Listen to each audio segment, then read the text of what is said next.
His research interest includes information security, machine learning, and quantum computing. His biography is included in Marquis Who's Who in the World 2011 edition. He received the Indian Express Inspiring Teacher Award for under 40.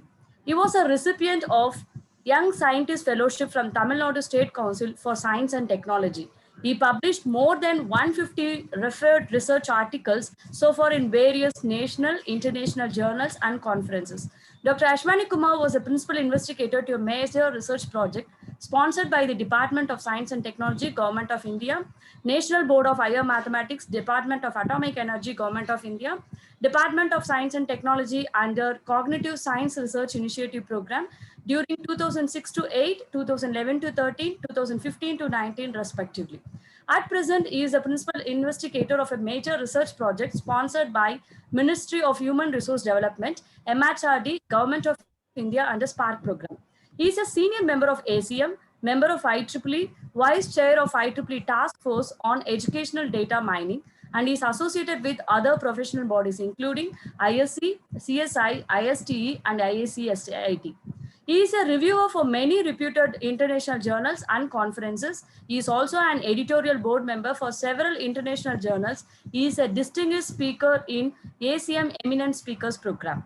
He has guided more than 15 research scholars. He has a Scopus citation count of about 1900, H index of 23, and I-10 index of about 50.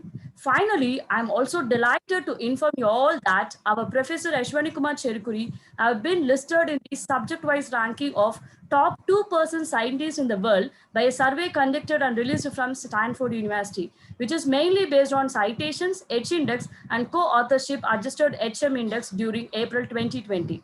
So proud to have you here with us, sir. Over to you. Uh, Thank you very much, madam, for the detailed discussion. I think I have given a very brief bio. Yeah, it was very short, sir. Actually, no, it was I was not satisfied is, with that, so I'm just collecting. Short is always sweet. So thank you very much for the kind words. And in fact, it is all because of the VAT research culture, ambience, team efforts, faculty member and students support. And at the outset, I would like to thank the organizers for arranging these sessions of VAT and Binghamton lecture series. And Professor Agilandeshwari and other team members are making a wonderful effort in organizing these sessions. So, and I'm glad to see the various talks that are delivered during this series.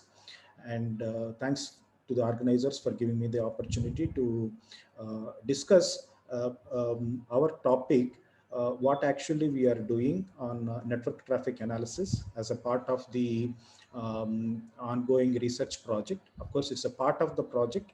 There are a lot more need to be done and need to be achieved. So network traffic analysis is the today's topic, and in which I'm going to talk about, provide a brief intro to what is traffic analysis. And while doing the network traffic analysis, what are the various challenges that we encounter, especially because of the encryptions that are in place to provide privacy. At the same time, it is mainly meant to provide the privacy of the and ensure the security of the communications. But at the same time, it is making a challenge for making the analysis of the traffic if there is any kind of an anomaly in the traffic, in order to verify that. So what are the challenges involved in analyzing the network traffic? And what are the various protocols that are used in especially securing the communications? I would not go in detail of those protocols, but I will briefly touch upon in the interest of the students especially and the scholars. So IPsec, SSL and TLS, these are the two protocols. And after covering that, I would be talking about what is the need to secure the flow telemetry of the traffic. When we want to analyze the network traffic, there are various schemes and techniques, and the data that is supplied to perform the analysis is, one of the data is the flow telemetry. So what is the need to secure this flow telemetry? And in order to provide the confidentiality and integrity of this flow telemetry, recently we have proposed a couple of schemes, and those schemes, of course, they are in the, we have made an initial analysis of in a simulated environment, and that we actually, and also with the available sample test data sets that are released, based on that we have done some experiments. Maybe I will touch some light, I will throw some light on the conducted experiments, especially in order to provide the integrity and security confidentiality of the flow telemetry.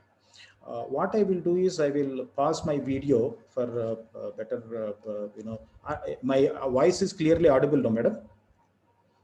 Yes, sir. Yes, sir. Please, Yes, sir. sir. Thank you. Thank you. Yes. So let us continue the, I'm sorry. Let us continue the discussion. Network traffic analysis is essentially basically a method, or rather we can say a technique, wherein which we monitor the network availability and what is the activity that is going on. When I say availability of the network, it is to manage the network and identify whether any type of optimization is needed and whether any type of scheduling and all those related management perspective, and in order to verify the activity that is in the perspective of security, to check if there are any kind of anomalies that are there in the network traffic. So that is the reason we say that it is two operations, including both security and as well as operational issues. So where actually we use this network traffic analysis in order to collect a real time and as well as historical record, both. That means passive monitoring and also the active monitoring. So when I'm going further in the discussion, our focus actually is not on the real time because of the various limitations that what we have. So we actually focus on the passive monitoring. In fact, passive monitoring, that means we all know that passive attacks are rather difficult to detect. And of course, once it is detected, it is easy to manage and mitigate. So we are actually not working towards the on the real time, but it's on the historical record. And so using the traffic analysis, we can detect any kind of malware that is there. And as I've said, one of the major challenges now, because of the encrypted communications, the malware is also hiding behind the encrypted protocols. So that is the one challenge. So detect the malware and also the malicious activity. And in case if there are any kind of obsolete protocols and ciphers that are used by the hosts in the communications, identify such type of vulnerable or obsolete protocols. So these are the various use cases, common use cases of the network traffic analysis. But how it is done? Essentially, there are, if we dig into the literature, there are various means. One is predominantly is the packet analysis. So we conduct the analysis over the network traffic packets and inspect all the information contained in the packet that are exchanged between the hosts in the network. When we analyze the packet, we look into the packets for the not only especially the content, and also extract the relevant information related to the packet and also the users. But this is a detailed analysis of making a packet analysis is it's very challenging and also needs processing large volumes of data, and it is computationally intensive. And as I've said, when the communication is in the encrypted framework, performing a deep packet analysis and deep packet inspection, in fact, is not possible because your content is encrypted, and hence making a packet analysis is really tough. The another approach to perform the traffic analysis is the flow traffic. So essentially we have a net flow and internet packet flow exchange protocols, wherein which the protocols generates statistics both on the underlying data transfer that is abstracted from the packet, and also over the overall communication that is involved. So it's not only about the packet details, but also about who is communicating, with whom they are communicating, and how long they are communicating. So all the statistics related to the communication, they are all extracted through the flow records. And the flow records, or the flow data, contains, as I've said, the records of IP addresses, data volumes, in the port numbers at which they are connected, and the duration of the communication, protocols, and the characteristics of the TCP/IP communication at third level, and as well as the fourth level network layers of the TCP/IP model. So we have two types of strategies. One is through packet analysis, another one is through the flow record analysis. In addition to that, there are behavioral based models, there are machine learning and deep learning models that are coming into the picture now in order to understand or analyze the network traffic. So, but predominantly for understanding whether what is happening in the network, bottom line, the data is either from the packet, individual packet, or about the flow records. So that is how these are the base data for further analysis. Now, when we compare both these flow-based monitoring and as well as the packet-based monitoring, they have both are having the the positives and negatives. So flow data, as per the strong points, when we look at, they work well in the high-speed network, and they are unaffected by the encrypted traffic because we have the flow record. The only thing is we are not able to analyze in the flow data is the deep, not performing the deep packet, that is the content inspection, but otherwise other related data of the communication we are able to capture and then make it available to the analysis. Whereas in the case of packet analysis, as the weak point is the inefficiency in the encrypted traffic and highly resource intensive. But the major advantage is that we can have a full-scale network traffic capture, and it is providing the sufficient details for further troubleshooting and analysis purpose. And also, since it is a deep packet inspection, we can perform the forensic analysis over the communication that's happened. So these are the plus and minus of pros and cons. But when we want to perform the analysis over the traffic, there are various challenges. One of the major challenge involved in the traffic analysis is that the encryption. So as we all know that we need to have our communications to be secure. And in order to make it secure, the underlying communication should have encryption as the fundamental means. So it is expected that already it's about 72% or almost 80% of the data that is communicated over the internet is encrypted, and in the days to come it is expected to grow, and almost all popular prominent web portals and web servers, they're all encrypted now. And in addition to that, adaptation of the mobile devices, IoT devices, bring your own device, the multi-cloud architectures, these are all making a secured environment wherein which the communication can happen in a very secured manner.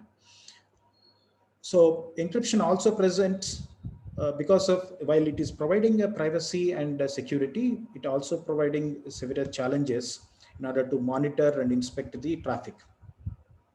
And encryption can be used to protect any traffic. When I say any traffic, as I've said, it could be even malicious traffic or anomalies, or even the malwares, and cyber criminals take advantage of the encryption and the protocols that are underlying protocols, and then they hide behind these bars and then able to pose severe challenges to the law enforcement agencies and also for the other individuals.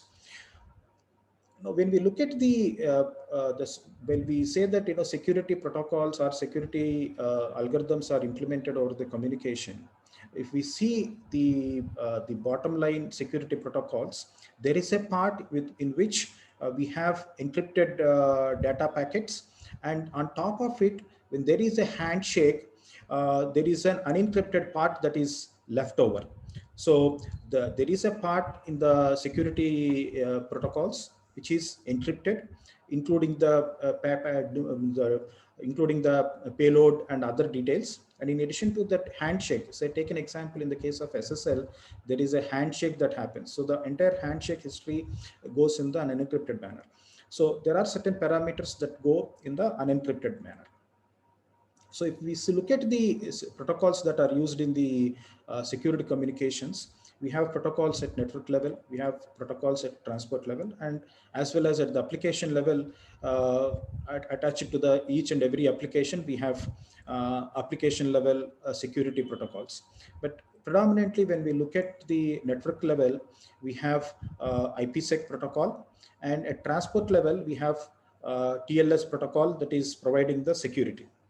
And this is a overall 5-layer TCP/IP model, and where in every level or in every layer, what are all the various protocols that are deployed in order to provide security over the communication between the hosts. So from application layer of one client to the server.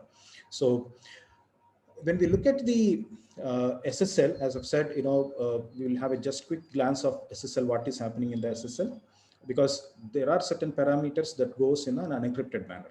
So typically the TLS or transport layer security protocol is predominantly divided into two protocols. One is called record protocol and actually the actual protocol. So record protocol is having certain aspects such as performing the fragmentation, ensuring the integrity by performing the cryptographic checksum and all that, authentication and performing the encryption.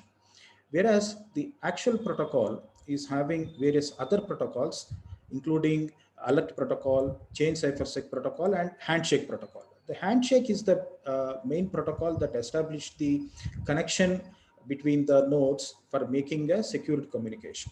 So when we look at the actual communication in the SSL protocol or a TLS handshake, if we see, there are about set of exchanges between client to the server in terms of hello messages, and also for that there are acknowledgement in terms of exchanging the ciphers, exchanging of the key credentials such as key details and all that through certificates.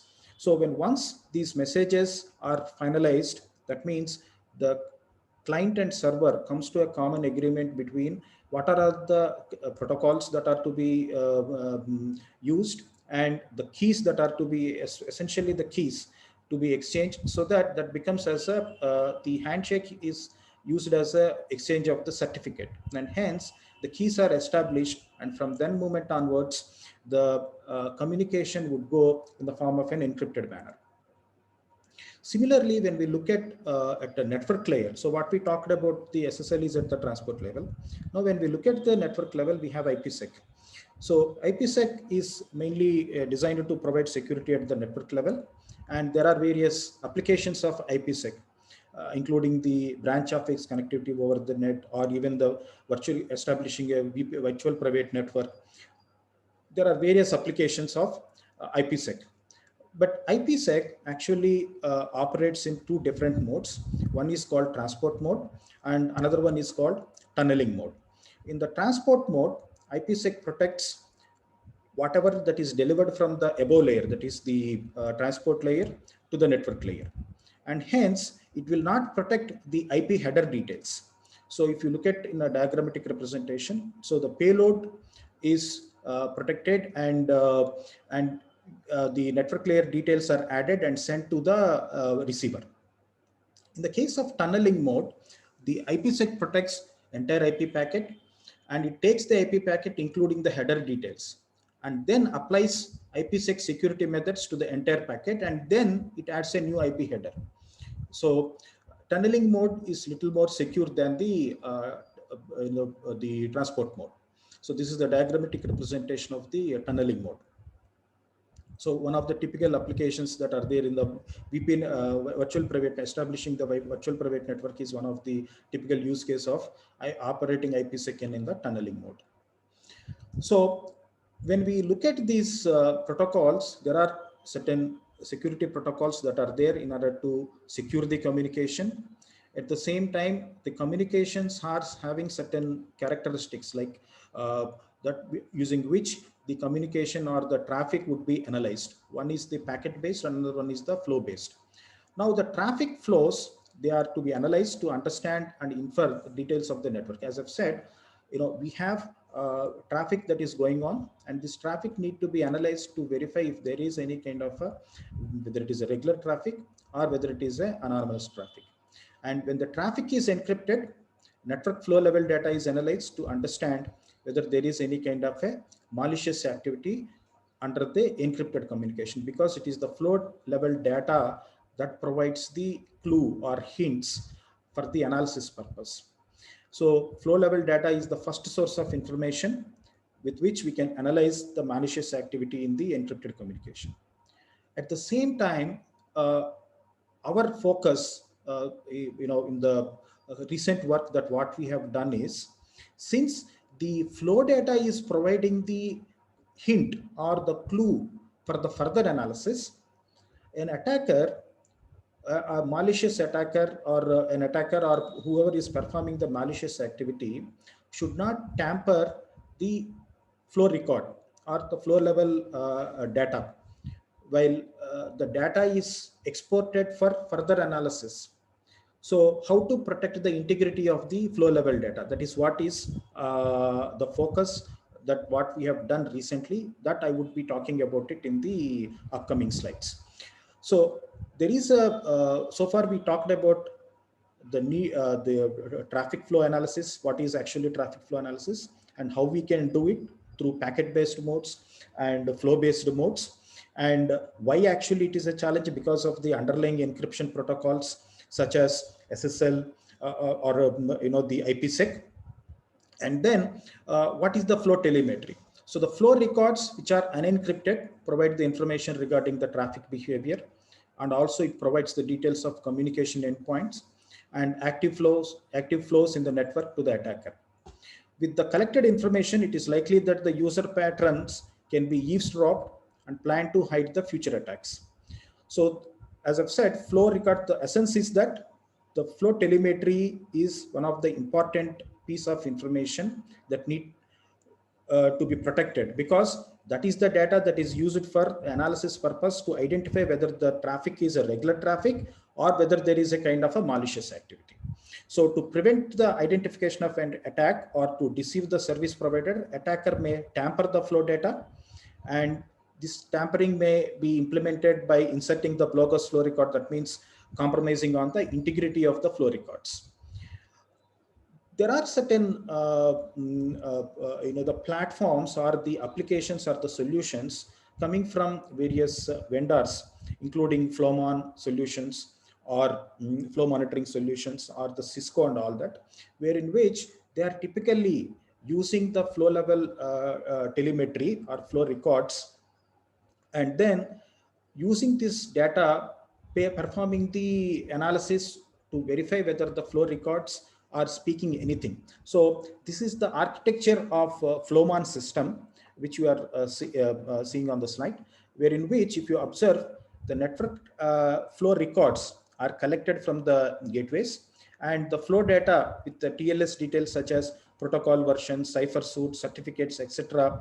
These are all the data that is combined. And there are various records that can be generated, and the data sets that are there available in the open domain have various features which can be utilized for further analysis. And typically when we look at flow record, it is a 5 tuple, including the source, destination, port details, and the duration. Like that, there are about 5 tuple data. But in addition to that, there are other statistics related to the traffic. Now, for another analysis purpose, this entire data can be used, or depending on the algorithm that is deployed at the analysis side, certain features can be extracted from the flow record, and those records can be analyzed for the further purpose. Even as per the Internet Engineering Task Force specification for IP flow information export protocol, which is nothing but the NetFlow protocol or IPFIX protocol recommendations, RFC 7011, the mechanism should ensure confidentiality, integrity, authentication of the data that is exported for the further analysis. That means the telemetry of the data or the telemetry that is collected for the further analysis, the system should ensure the details of that. So in order to address these problems, what we have done is we have proposed certain authentication mechanisms, which includes, in fact, uses the existing encryption and hashing approaches that are available in the literature, and we have applied those techniques on the telemetry data so that the integrity of the telemetry is ensured. So this is the overall setting in which we have actually done. So if you look at the table speaks of the various attributes of the flow record, including the protocol, source address, source port, destination address, and all that. Hypothetically, the diagram, we have the flow-based telemetry. The point is that we have collected the data from the Canadian cybersecurity repository that contains flow records of an IoT environment. So several details are there. So we have collected those database, and from that we have created the flow records of these attributes. And we have assumed that there is a decision system, and these decision system is going to analyze these flow records which are captured from the gateways, and the gateways are sending the flow records to the NetFlow export system, which is analyzing this authenticity of the flow records. The authenticity, as I've said, in fact, the proposed mechanism, we are talking about it, and then that is giving to the decision system. Once the flow export system verifies the authenticity and integrity of the flow records, if the records are having the integrity, then they are used for further purpose. Otherwise, they are at present they are nullified. So this is the proposed one of the proposed approach, where in which we have used the hashing approaches. So the flow record are the captured flow records at an interval. The flow records are first submitted to a SHA-512 hashing approach with a secret, and the record along with the hash was sent to the flow export mechanism, and at which the same secret is also there at the flow export mechanism, and it is used to calculate the hash of the received flow records. And if the both are same, that means the received hash and the calculated hash at both are same, then they are further used to submit it to the decision system for further analysis. Otherwise, the flow records are dropped. This is the one of the proposal that what we have made to ensure the integrity of the flow records. And the another approach what we have done is that we have if we look at the previous case, it is only trying to focus on the integrity but not on the confidentiality of the records, because even a passive eavesdropping over the flow record can reveal it out some of the characteristics of the communication. So in order to ensure the confidentiality, we have brought in the symmetric encryption, wherein which we have applied AES algorithm over the records. And so first hashing is performed, and the hash and the flow records are submitted to the AES symmetric encryption mechanism, and that are deployed at the that are decrypted at the export engine, NetFlow export engine. And then again the decryption is performed, and decrypted content is verified with the hash. If the received hash and the calculated hash are same, then the packets or the flow records are used for decision system for further analysis. Otherwise, the flow records are dropped. Then in the third scheme, the even asymmetric encryption techniques are used. It is just for the analysis purpose, but in fact, we actually deeply need to understand, depending on the type of application, whether it is in an IoT environment or power constrained environments, whether the feasibility of these schemes need to be further investigated. But we actually focused on providing the various schemes, one through the hashing approach, another one through the symmetric approach, and the same approach, of course, with the asymmetric encryption. But the advantage is that the having the record getting encrypted with the help of the private key of the flow record, the gateway provides a kind of a digital signature, so that it gives an authentication as well. So since the encryption is done at the gateway with the help of private key of the gateway, and the decryption happens with the public key of the gateway, so in one way it is providing this digital signature to the flow export system that data has originated from the intended gateway. So it provides as a signature.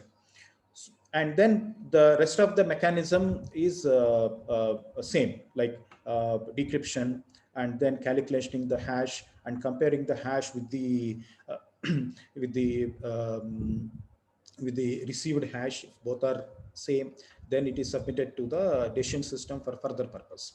Now there is a lot of work that is happening at the industry on in terms of the decision systems in analyzing this records, because now what we have talked so far is on the integrity, ensuring the integrity of the telemetry.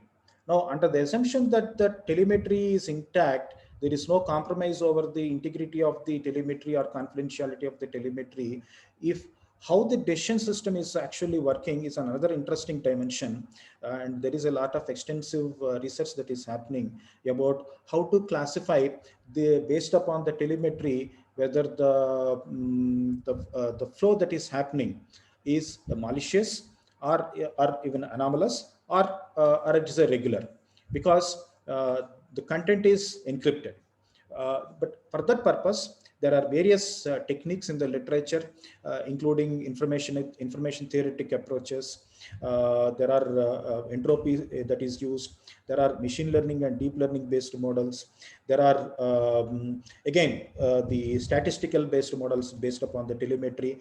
There is a vast literature that is available, and in addition to the academic literature, there are literature from the the enterprises such as Cisco and Flowmon, where in which they have their own proprietary models, how they deal with this decision systems. And in fact, the one of the main concern that the academic literature, what we have noticed is the real-time assessment, because as I've said, the focus is only on the passive monitoring, whereas the claim from the industry is that they are able to make dynamic active monitoring of the network traffic.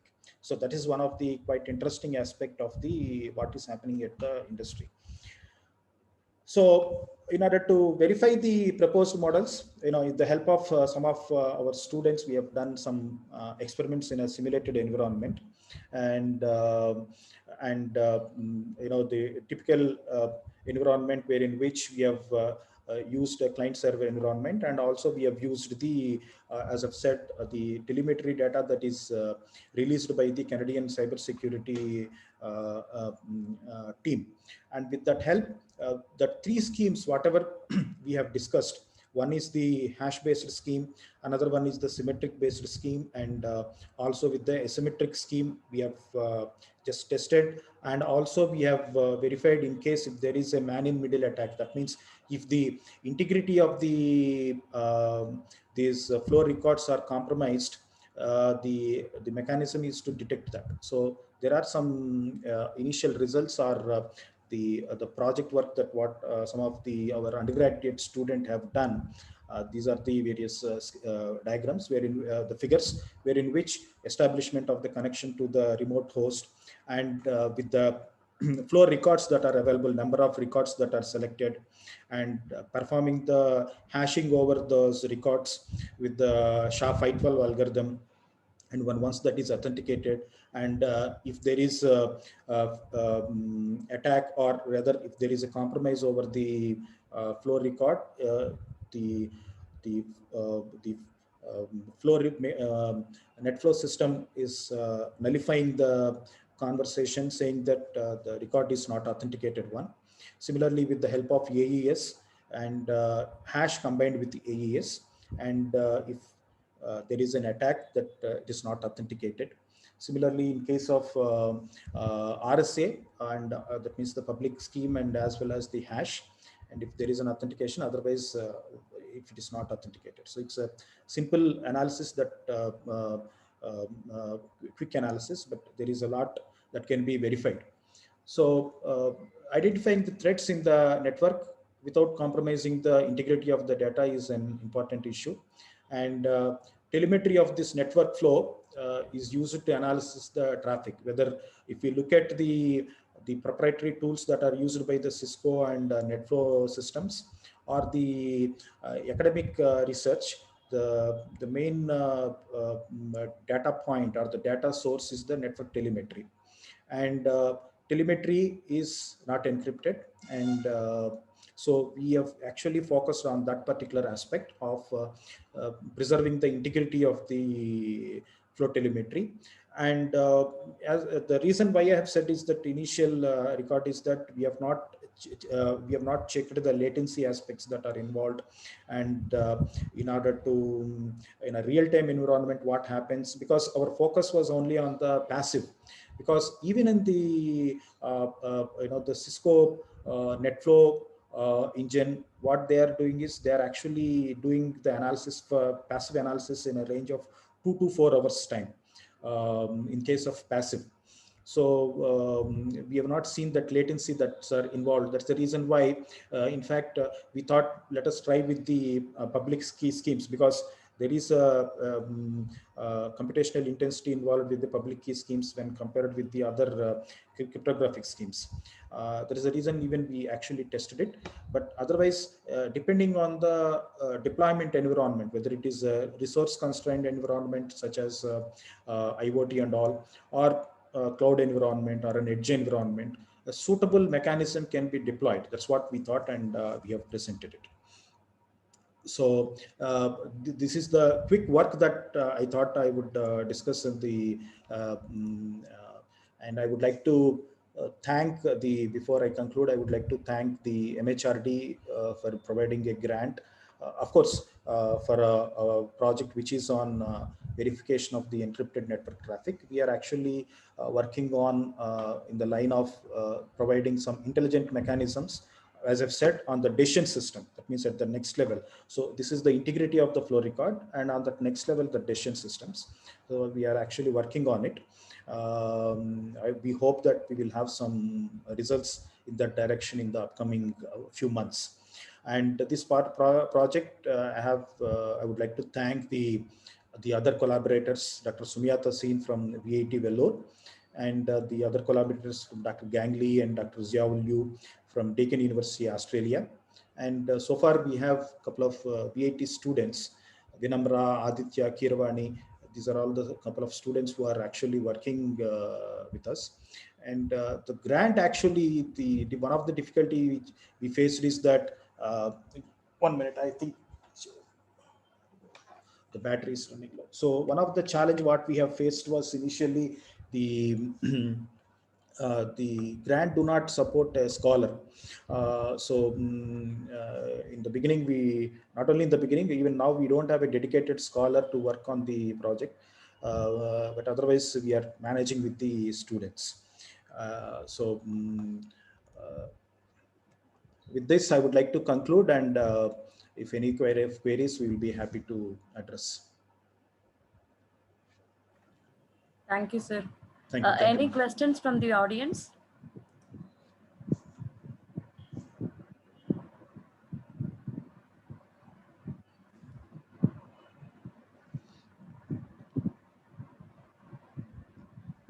So, yes. Sir. Yeah. Any Ganesh sir is there, madam? Ganesh. Sorry. Okay. So as I've said, it's an interesting topic, and there is an extensive literature that is going on, and quite the applications and use cases that are there. So what we have discussed today is the some of the initial results, or rather quick results what we have.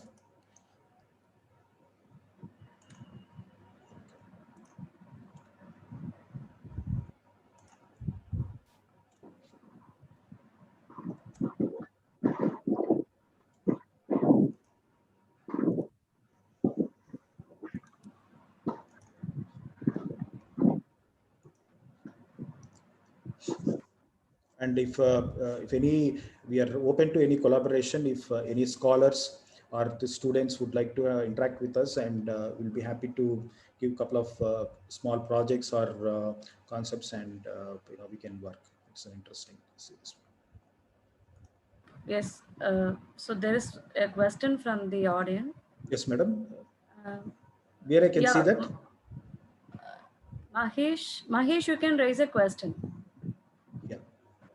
So yes, mention that I have a question. Yes, yeah, Mahesh, you feel free to ask the question. Hello. Yes, please. Yeah, you are audible. Yeah. Sir, I have seen a couple of videos on the YouTube where people have tried to use Kali Linux, Linux-based systems, where they can modify the parameters of the system, like physical address, logical address, and many of the parameters. And they try to remain anonymous on the network. So is it possible to detect such kind of people? Even they can deploy the systems on the Raspberry Pi and in the IoT networks also. So is it possible, according to your method, is it possible to detect such kind of malicious traffic, false traffic or something like that? Correct. So number one, according to our method, certainly no, because our method is not focused on that. The method is focused on there is a telemetry. That means there is a communication. Number one, as per the communication, captured communication for further analysis, when it is exported to the decision-making system, if the integrity of that data is compromised, okay, suppose an attacker who is actually making an anomaly or malicious traffic, and he actually tried to change the telemetry, because the telemetry is in the unencrypted manner. Okay, so if since it is in an unencrypted manner, an attacker can easily tamper the record. So if there is any collected telemetry is having any kind of an issue, now we want to verify that. And if such anomaly is there in the telemetry, we are going to drop it, the captured telemetry and the processed telemetry. That means, before processing it, if there is an attack, then that processed, the anomalous packet would be, flow would be dropped. That is the focus of our work. But the point what you are talking is, there are certain forensic tools, mechanisms with which one can identify if there is a kind of false, whatever the scenarios you mentioned. There are tools available. Yeah, there are available. Yes. Means we can also replicate a device on the network by using same kind of records. If the original device is offline, and we can replicate those records, and we can create another anonymous traffic using another false device, and we can send anonymous data traffic over there, which is not authentic records or authentic data flow. So is it possible to detect that kind of? No, what you are referring is the device authentication. That is a different, that is a different point. No, okay? Actually, yeah. Actually, what can I do is, I can make a device or any IoT device, anything, offline, and instead of that, I can put my own device with those records, and I can send anonymous traffic, which is a false traffic. And is it possible to detect that kind of traffic? Yes. I can replicate all the records you take in the mind, and I can replicate that physical address, logical address, everything. There is a Kali Linux where I can do all these modifications. So yeah, even I have seen some YouTube videos where they demonstrate all these things. So is it possible to do See, such kind of talk? what I refer is this comes, whatever that you are asking comes under the forensic analysis. Certainly Yeah. there are tools. Certainly there are tools with which the law enforcement agencies can verify the origination, the data that is originated, from where it is originated, and what happened with the device and everything. That is possible. Yeah.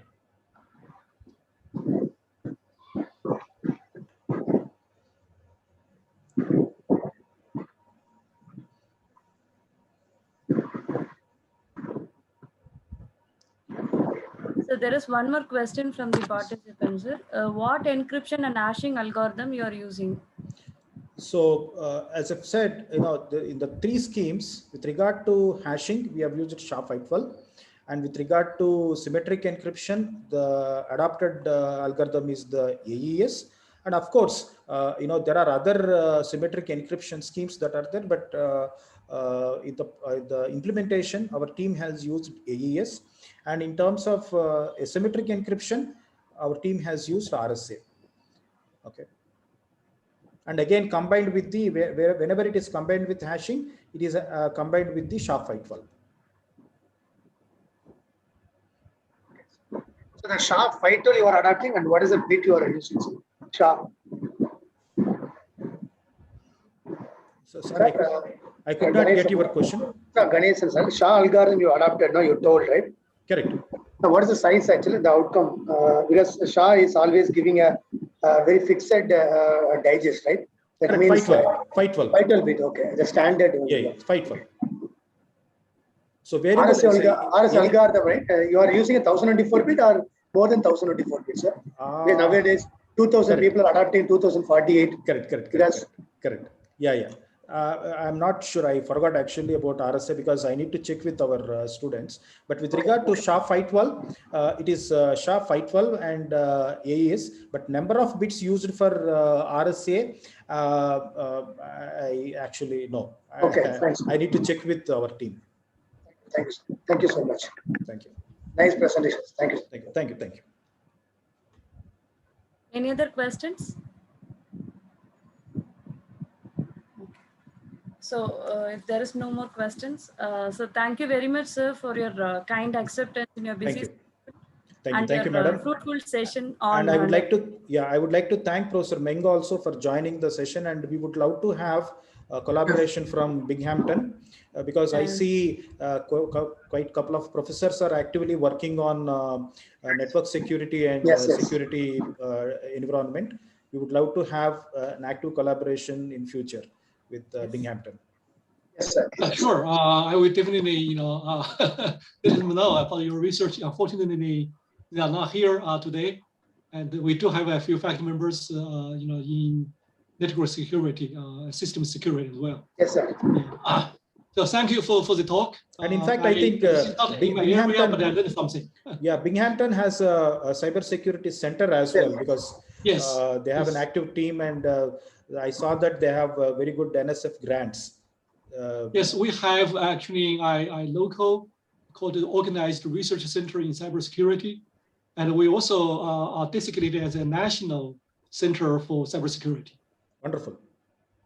So definitely there are opportunities to collaborate. Yes. Thank you. Thank you for your talk. Thank you, Professor Meng. Next time, I think we are planning for a security kind of topic. I think we have to discuss it actually. Sure, sir. So far, what we did in the sense, first one is A and ML, second one is analytics. Hopefully, third maybe security. We have to discuss with the team members. Sure. Yes. Thank you, sir. Thank you for your time. Thank you. As Ashwani sir was mentioned, the interested participants to work with him in this research work can approach him through his mail ID or contact numbers. So we will also share that to the participants. So at the outset, so as this is the successful last session of our winter webinar series, so we want to imprint our sincere thanks to International Relations, BIT Belur and Chennai, as well as Binghamton University for this webinar series group. So hopefully we will meet you in the next series in the next semester. Thank you all. Yes, sir. Yes, sir. Thank you Thank so you. much. Thank you so much, sir. Dr. Wayman and then Dr. Mark, Dr. Srihari, right? And especially the speakers from Chennai, Vellore, and then Belur as well as from Binghamton. Binghamton. I thank So everyone. we And jointly, I'm joining with Ganesan sir in thanking Yes. all the speakers. For yes, their, I have to thank each one of you, even the participants. Hopefully, we'll have one more sessions in the forthcoming semester. Anyway, we'll get back to you soon, right? Thank you so much Yes. for your kind support, right? Thank you, Ashwini Kumar sir. Thank you so much Thank you, sir. for Thank your you, sir. timings. Thank you. Thank you, sir. Thank Thank you, you, Dr. sir. Wayman. Thank you. Yeah, take care. Sir, Okay, take bye. care. Thank you. Take care, sir. yes, thank you, sir. Bye.